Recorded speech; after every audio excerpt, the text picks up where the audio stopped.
Hello अस्सलाम वालेकुम viewers. Welcome to our YouTube channel neat plus. आज हम कुछ क्वेश्चन करने जा रहे हैं कैपेसिटर्स रिलेटेड। तो जो पहला क्वेश्चन हमने लिया है वो नीट 2014 में आया है। इसमें क्या कहा गया है? Two thin dielectric slabs of dielectric constant K1 and K2 such that K1 is less than K2 are inserted between plates of a parallel plate capacitor as shown in the figure. The variation of electric field between the plates with distance d as measured from plate P is correctly shown by। तो कुछ एक parallel plate capacitor दिया गया है, उसमें जो dielectric put किए गए हैं K1 और K2 डाइलेक्ट्रिक कांस्टेंट के, कहा गया है K1 is less than K2। उसके बाद हमें पूछा गया है कि इसका जो इलेक्ट्रिक फील्ड पैटर्न है वो विद रिस्पेक्ट टू डी कैसे चेंज होगा। तो पहले हम देखेंगे, अगर हमारे पास कोई भी पैरेलल प्लेट कैपेसिटर है, फॉर एग्जांपल दिस, और इसका पॉजिटिव प्लेट है और ये नेगेटिव प्लेट है, तो क्या होता है जब इसमें कोई भी डाइलेक्ट्रिक प्रेजेंट नहीं होगा तो इसका जो इलेक्ट्रिक फील्ड है वो डायरेक्शन में होता है internally, from plus two minus. और इसके बाद जब हम इस प्लेट में कुछ डाइलेक्ट्रिक प्लेस करते हैं, फॉर एग्जांपल कोई भी डाइलेक्ट्रिक प्लेस करें,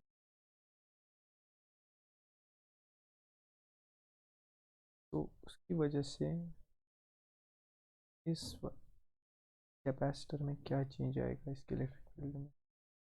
तो इससे पहले तो इस डायरेक्शन में इसका इलेक्ट्रिक फील्ड था, लेकिन जो डाइलेक्ट्रिक फील्ड में हम इंसर्ट करेंगे उसमें एक अपना अपोजिट डायरेक्शन में दूसरा फील्ड आएगा जिसको हम E1 डैश बोलेंगे। और जो हमारा असल में जो इलेक्ट्रिक फील्ड था वो E था इस डायरेक्शन में।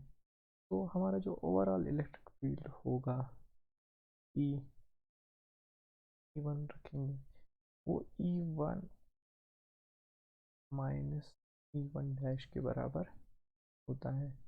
तो क्या हमने पढ़ा इस क्वेश्चन में कि जब भी हम किसी डाइलेक्ट्रिक को इंसर्ट करेंगे तो वो अपना एक इलेक्ट्रिक फील्ड में प्रोड्यूस हो जाता है जो कि अपोजिट डायरेक्शन में होता है, जिसकी वजह से हमारा जो इलेक्ट्रिक फील्ड है वो डिक्रीज होने लगता है, क्योंकि इन दो इलेक्ट्रिक फील्ड्स की जो डायरेक्शन है वो आपस में अपोजिट है और जो नेट इलेक्ट्रिक फील्ड है वो डिक्रीज हो जाता है। तो वो डिक्रीज किस हिसाब से होता है? हमारा जो ई होता है वो आ जाता है E new is equal to E old by K. हमारा जो नया इलेक्ट्रिक फील्ड होता है वो पुराने इलेक्ट्रिक फील्ड से कम हो जाता है in proportion of this dielectric constant के, जो इस डाइलेक्ट्रिक का डाइलेक्ट्रिक कांस्टेंट होता है। तो हमें इससे पता चला कि जब भी हम किसी डाइलेक्ट्रिक को प्लेस करते हैं तो इसका इलेक्ट्रिक फील्ड कम हो जाता है, और जो कि इलेक्ट्रिक फील्ड के से इन्वर्सली प्रोपोर्शनल है। अब क्या दिया गया है? हमारे पास दो प्लेट दिए गए हैं पी एंड क्यू, और उनमें K1 और K2 दिया गया है, और यहाँ से एयर ही रखा गया है। तो आप देख सकते हैं इनमें तो जो K1, since K1 is less than K2 का मतलब है जो इलेक्ट्रिक फील्ड इस रीजन में होगा K1 रीजन में, अगर उसको हम E1 बोलेंगे वो ग्रेटर होगा E2 से, क्योंकि डिवाइडेड बाई K1 हो जाएगा। तो अगर ये कम है तो ये ज़्यादा आ जाएगा, और अगर ये ज़्यादा है तो ये कम आ जाएगा। तो ये तो हमें पता चल गया कि K1 रीजन में इलेक्ट्रिक फील्ड ज़्यादा होना चाहिए और K2 रीजन में इलेक्ट्रिक फील्ड कम होना चाहिए। तो आप देख सकते हैं इन ऑप्शंस में K1 में कम होना चाहिए, K1 में ज़्यादा होना चाहिए और K2 में कम होना चाहिए, तो ये तो नहीं आएगा। और यहाँ पे आप देखिए K1 में यहाँ पे कम दिखाया गया है तो ये भी नहीं आएगा। तो यहाँ पे आप देख सकते हैं कि K1 में एज़ कम्पेयर टू K2 ज़्यादा होना चाहिए, तो ये ऑप्शन हो सकता है। आप देखिए यहाँ पे K1 रीजन है, ये वाला रीजन, दिस रीजन, और ये है K2 रीजन। K1 में ज़्यादा इलेक्ट्रिक फील्ड है as compare to K2 region, और जो हमारा एयर वाला है में कांस्टेंट है, आप देख सकते हैं में कांस्टेंट है। तो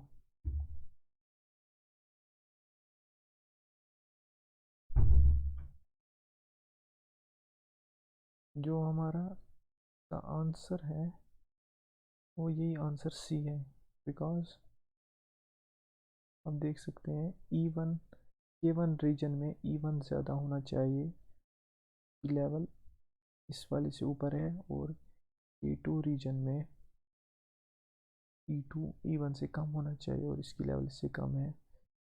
ये है हमारा K1 रीजन और ये हमारा K2 रीजन है। तो जो इसका करेक्ट आंसर है वो ऑप्शन सी है। इसके बाद हम एक और क्वेश्चन करेंगे जो कि कॉम्बिनेशन ऑफ कैपेसिटर्स दिया गया है और हमें पूछा गया है कि इफेक्टिव कैपेसिटेंस क्या है बिटवीन दिस टू पॉइंट्स। तो ये बहुत ही पुराना क्वेश्चन है, 1999 में पूछा गया है, लेकिन मुझे लगा कि ये बहुत ही इम्पोर्टेंट क्वेश्चन है, इसलिए आपसे डिस्कस करना बनता है। तो आप देख सकते हैं इसमें कैसी कॉन्फ़िगरेशन दी गई है। ए पॉइंट यहाँ पे है, बी पॉइंट यहाँ पे है, सी पॉइंट यहाँ पे है, डी पॉइंट, सारे वैल्यूज़ माइक्रोफैरड में है, तो कोई प्रॉब्लम नहीं होगी हमें। हम पहले क्या करेंगे, हम ये सी और बी लेंगे, सी और बी, ये वाला कैपेसिटर एक लेंगे, पॉइंट सी और पॉइंट बी। आप देख सकते हैं सी का जो एक एंड है वो इस कैपेसिटर से मिला हुआ है और वो ए से है, सी का एक एंड से मिला हुआ है ए से, ए मिला हुआ है एक्स से, और ए का जो दूसरा एंड है वो इस कैपेसिटर से मिला हुआ है जो कि जाके मिल रहा है बी से। तो वाले कैपेसिटर का नाम इन्होंने C5 रखा है।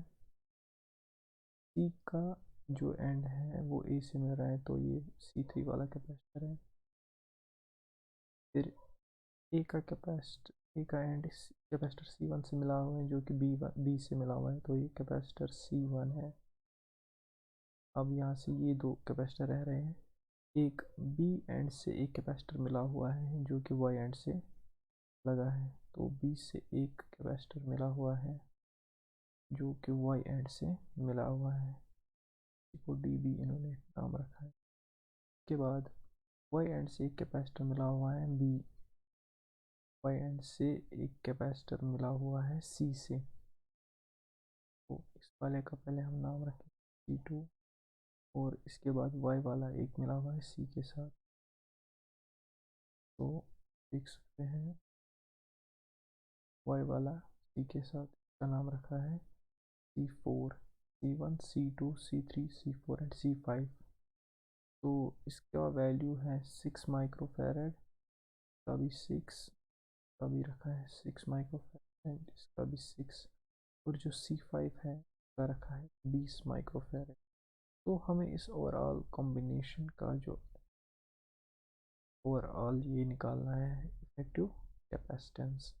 तो इसमें एक चीज़ देखने वाली बात है कि ये C1 C3 C2 and C4 ये सब सेम है। तो यहाँ से एक चीज़ पता चल रहा है कि एक हीटस्टोन ब्रिज दिया गया है कैपेसिटेंस का।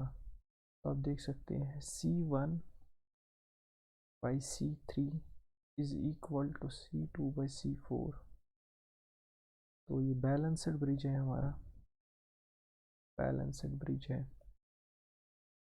तो आपको तो पता ही है पहले इसको प्रूव करेंगे, 6/6 इज इक्वल टू 6/6, और दिस इज ट्रू।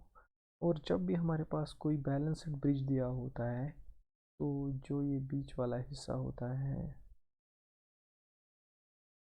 वो हम नेगलेक्ट करते हैं, क्योंकि जो इसके दो पोटेंशियल्स हैं वो सेम आ जाते हैं, तो इस वाले कैपेसिटर का कोई भी काम नहीं है इस सर्किट में।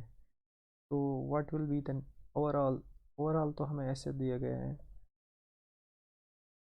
तो उसको रिमूव कर देंगे। ऐसा कुछ सर्किट है, ऑल आर 6। तो अब तो आसान हो गया है इसका जो इफेक्टिव कैपेसिटेंस ढूंढना, because it's a balanced bridge. तो आप देख सकते हैं ये दो पहले सीरीज़ में आ रहे हैं और ये दो भी सीरीज़ में आ रहे हैं। जो ऊपर वाले दो हैं उनका जो सी सीरीज़ वन है वो तो हो जाएगा 6 × 6 डिवाइडेड बाई 6 + 6, दैट इज़ 36/12, और this is equal to 12 3R, 3 microfarad आ रहा है इसका। सिमिलरली CS2 भी ये बन जाता है असल में C/2। पैरेलल में जब सेम दो आ जाते हैं, सीरीज में तब दो सेम कैपेसिटेंस आ जाए तो उनको C/2 भी कर सकते हैं, that is 6/2 and this equal 3 microfarad. इसके बाद ये दो ब्रांच आपस में पैरेलल हैं, और जब दो कैपेसिटेंसेस आपस में पैरेलल हैं तो C टोटल आ जाता है sum of two capacitances, and that will be equal to 3 + 3, and the overall capacitance is equal to 6 microfarad. तो जो ये क्वेश्चन है इसका जो करेक्ट आंसर है वो 6 माइक्रोफैरड है।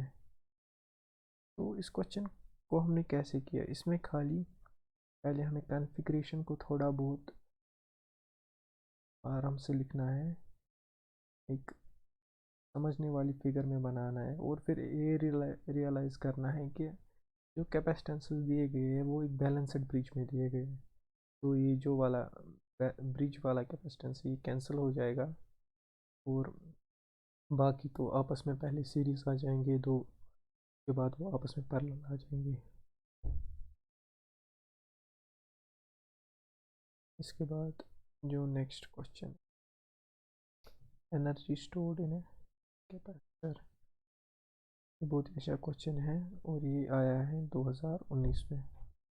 तो क्या लिखा है, two identical capacitor C1 and C2 of equal capacitance are connected as shown in circuit. Terminals A and B of the key K are connected to charge capacitor C1 using battery of EMF V volt. Now disconnecting A and B, the terminals B and C are connected. Due to this, what will the percentage loss of energy? तो क्या कहा गया है, पहले ये दो कैपेसिटेंसेस आपस में बराबर हैं C and C, और कहा गया है कि ये कैपेसिटेंस पहले A से कनेक्टेड थी और इसको चार्ज कर दिया गया है। के बाद ये पॉइंट डिस्कनेक्ट किया गया है बैटरी से और इन दो कैपेसिटेंस को आपस में कनेक्ट किया गया है, और हमें बोला गया है कि परसेंटेज लॉस ऑफ एनर्जी निकालिए। तो आप देखिए, जब एक कैपेसिटेंस एक बैटरी के साथ कनेक्टेड होता है तो इसमें जो एनर्जी स्टोर रहती है वो तो रहती है 1/2 ऑफ CV²। तो इनिशियल एनर्जी ऑफ सिस्टम, क्योंकि दूसरा कैपेसिटर डिस्कनेक्टेड है उसकी एनर्जी ज़ीरो होगी, तो initial energy of system 1/2 of CV² है। तो ये तो ठीक हो गया। इसके बाद क्या कहा गया है, इसको इसके साथ कनेक्ट किया गया है, इसका मतलब है दो कैपेसिटर के बाद आपस में कनेक्ट हो गए, एक तो C1 एक तो C2, लेकिन C1 C के बराबर है और C2 C के बराबर है। तो क्या होगा, इसकी जो इनिशियल पोटेंशियल थी वो तो ज़ीरो थी और इसकी इनिशियल पोटेंशियल V थी, क्योंकि ये V वोल्ट्स पे चार्ज हुआ था बैटरी के। तो क्या होने लगेगा, ये C1 इस दूसरे वाले कैपेसिटर को चार्ज करने लगेगा, और तब तक चार्ज करेगा जब तक इन दो कैपेसिटर का पोटेंशियल सेम नहीं होगा। तो या तो आपको सीधे समझना है, चूंकि इन दो का कैपेसिटेंस सेम है तो ये हाफ पोटेंशियल तक चार्ज होते जाएंगे। मतलब इनका जो फाइनल पोटेंशियल आ जाएगा जहाँ पे चार्जिंग जिस स्टॉप हो जाएगी वो V/2 होगा, because they have same capacitances and they are in parallel. तो एक तो वो मेथड है। नेक्स्ट जो मेथड है आप देख सकते हैं इनिशियल चार्ज इसका क्यों होगा, तो चार्ज फ्लो होने लगेगा तो फाइनल चार्ज जो इसका आ जाएगा वो Q1 आ जाएगा और इसका आ जाएगा Q2। तो आपको तो पता है Q1 प्लस Q2 तो ओवरऑल में Q के बराबर ही हो जाएगा, बिकॉज पहला हमारा इनिशियल चार्ज Q है और बाद में Q1 और Q2 में डिवाइड हो जाएगा। इसके बाद हमें ये भी पता है कि Q1 will be equal to C1 V1 and Q2 will be equal to C2 V2। तो यहाँ से हम लिख सकते हैं Q1 will be equal to C times V1 और यहाँ से लिख सकते हैं Q2 will be equal to again C times V1 ही रखेंगे क्योंकि इन दो का जो वोल्टेज नेक्स्ट आ जाएगी वो भी बराबर आ जाएगी। तो इससे हमें पता चलेगा कि Q1 is equal to Q2, because ये दो साइड तो सेम है तो इसका मतलब है Q1 is equal to Q2। और जब हम इसको इसमें पुट करेंगे वहाँ से डिसाइड हो जाएगा कि Q1 is equal to Q/2 is equal to Q2। जब ये Q/2 हो जाएगा तो हम इसका जो पोटेंशियल है पहले वाले कैपेसिटर का वो निकाल सकते हैं, क्योंकि हमें पता है Q1 is equal to C1 V1। तो V1 आ जाएगा Q1/C1 तो C के बराबर है और Q1 को हम लिख सकते हैं Q/2 और Q/C हमारा V के बराबर है। और ये प्रूव हो गया हमारा को कि जो जिस पोटेंशियल पे ये अराइव हो जाएंगे वो V/2 पोटेंशियल पे अराइव हो जाएंगे। इसका मतलब है कि दो कैपेसिटर तब तक चार्ज हो जाएंगे जब तक इनका पोटेंशियल सेम आ जाएगा। क्योंकि ये दो कैपेसिटेंसेस भी सेम है तो ये हाफ पोटेंशियल तक चार्ज होते जाएंगे। तो what will be the final potential? Final potential that will be equal to V/2। और अगर हम कैपेसिटर C1 की एनर्जी निकालेंगे E1 वो तो हो जाएगी 1/2 of C V/2 whole square and that will be equal to 1/2 CV square by 4। Similarly C2 की एनर्जी E2 आ जाएगी जो कि आ जाएगी 1/2 C and its voltage is V/2 again and that will again be equal to 1/2 CV square by 4। तो अब हमें पूरे वाले सिस्टम की एनर्जी निकालनी है वो E1 प्लस E2 आ जाएगी। E1 तो हमें पता है 1/2 of CV square by 4 plus 1/2 of CV square by 4 that will be equal to CV square by 4, जिसको हम लिख सकते हैं 1/2 ऑफ CV स्क्वायर बाई 2। तो आप देख सकते हैं जो हमारी फाइनल पोटेंशियल एनर्जी आ गई वो आ गई 1/2 ऑफ CV स्क्वायर बाई 2। लेकिन हमें तो पता है 1/2 ऑफ CV स्क्वायर बाई 2, लेकिन ये 1/2 ऑफ CV स्क्वायर तो इनिशियल पोटेंशियल एनर्जी के बराबर है, जो कि आप ऊपर देख सकते हैं। Initial potential energy E initial के बराबर है। तो व्हाट इज़ द, हमें क्वेश्चन में पूछा गया था what will be the percentage loss of energy. Percentage loss of energy तो यहाँ से सीधे पता चल रहा है कि 50% है, बिकॉज हमारी final energy is half of initial तो हाफ तो हमारी लॉस हो गई। तो इसका जो करेक्ट ऑप्शन है वो ऑप्शन सी है, that 50% of energy is lost.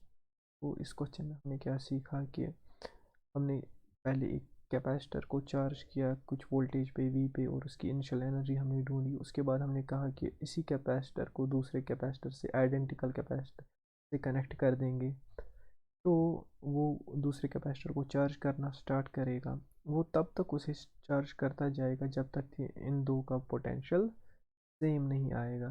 तो इसमें एक आसानी दी गई है क्वेश्चन में कि दो कैपेसिटर्स तो सेम वैल्यू के रखे गए हैं, तो बाय लॉ ऑफ सिमेट्री आप कह सकते हैं कि ये हाफ पोटेंशियल तक चार्ज होता जाएगा। या तो वैसे कीजिए या ऐसे आप कर सकते हैं कि चार्ज पहले रखेंगे क्यू के बराबर, फिर बोलेंगे कि Q1 चार्ज इसमें हो जाएगा और इसमें Q2, फिर उनको सॉल्व करते जाएंगे तो आपको V/2 आ जाएगा फाइनल वोल्टेज। तो उसके बाद आप अलग अलग कैपेसिटर की एनर्जी निकालेंगे और उसके बाद उसको सम करेंगे, और सम करने के बाद फाइनल पोटेंशियल एनर्जी ढूंढेंगे जो कि आपको हाफ द इनिशियल निकलेगी। तो उससे आपको पता चलेगा कि 50% ऑफ एनर्जी इज लॉस्ट। तो इसका आंसर सी है। तो उसके बाद अब देख सकते हैं यही question, same question with its wording is changed, एक बार और पूछा गया है नीट में। ये तो 17 में पूछा गया था, वो 19 में पूछा गया था। आप देख सकते हैं कि कितना इंपॉर्टेंट क्वेश्चन है। A capacitor is charged by a battery. The battery is removed and another identical uncharged capacitor is connected in parallel. The total electrostatic energy of resulting system. तो यही बोला गया है कि एक कैपेसिटर पहले चार्ज किया गया है कुछ वोल्टेज पे, कुछ वोल्टेज V पे, फिर उसके बाद इसको डिस्कनेक्ट किया गया है इस कैपेसिटर को और आइडेंटिकल कैपेसिटर के साथ कनेक्ट किया गया है। तो ये तो पिछला वाला सेम क्वेश्चन है कि पहले इसको कुछ एनर्जी मिल गई होगी, उसके बाद इसने दूसरे वाले कैपेसिटर को चार्ज किया होगा और खुद भी का जो पोटेंशियल है वो ड्रॉप हुआ होगा। क्योंकि ये आइडेंटिकल कैपेसिटर्स हैं तो पैरेलल में लगाए गए हैं, तो इनका जो पोटेंशियल है वो V/2 तक आ जाएगा। तो आपने ये क्वेश्चन तो इससे पहले भी किया गया है। तो इसका जो करेक्ट आंसर है, the total electrostatic energy of a system, it, क्योंकि 85% रह गया था, तो 50% is equal to 1/2, that the correct answer is decreases by a factor of 2 option. तो होप आपको ये क्वेश्चन समझ आए होंगे और आपको ये लेक्चर पसंद आए होंगे। Hope you will like it and share it, and please subscribe to this channel so that you will get notifications of this channel. Thank you for watching this video. Goodbye.